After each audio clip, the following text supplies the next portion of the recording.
High প্রিয় বন্ধুরা, আপনাদেরকে আজকে একটা সত্য ঘটনা শেয়ার করব। এই ঘটনা থেকে অনেক কিছু শেখার আছে আমাদের, বিশেষ করে বাপ মাদের। তাহলে চলুন শুরু করা যাক। আমি যে রেস্টুরেন্টে কাজ করি সেই রেস্টুরেন্টের বসের ছেলে প্রত্যেক দিন রেস্টুরেন্টে এসে গোসল করে, তারপরে তার বাবা তাকে স্কুলে নিয়ে দিয়ে আসে। ঠিক গোসল করার সময় সুপারভাইজার সবসময় তাকে সাহায্য করে।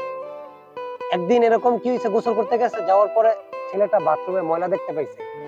তো ময়লা দেখা ছেলেটা সুপারভাইজারকে বলল, ময়লাটা পরিষ্কার করে দাও। তখন সুপারভাইজার উত্তরে বলল, তোমারটা তুমি নিজে পরিষ্কার করে নাও।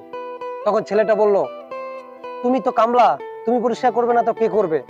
তখন সেই কথা শুনে সুপারভাইজার গম্ভীর মুখে বের হয়ে আসলো, বের হয়ে এসে বসকে জানালো।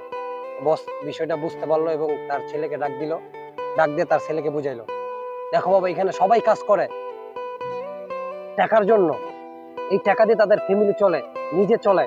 আমি তো এখানে কাজ করি, এই টাকা দেওয়া তোমাদেরকে দিয়ে তুমি পড়াশোনা করো, খানা দানা করো, সবকিছু করতে পারো। তাই সবাইকে সম্মান করা উচিত, কাউকে ছোট চোখে দেখা উচিত না। এক কামলা দিয়ে কেরা কামলা করবে তা বলা ঠিক না। তখন ছেলেটা বুঝতে পারলো, তখন সুপারভাইজারকে সরি বললো। আসলে এইখান থেকে আমরা কি শিখতে পাইলাম? কারণ ছেলে যেন বড় না হয়ে বিগড়ে না যায়, একটা সুন্দর মানুষ হয়ে গড়ে ওঠে।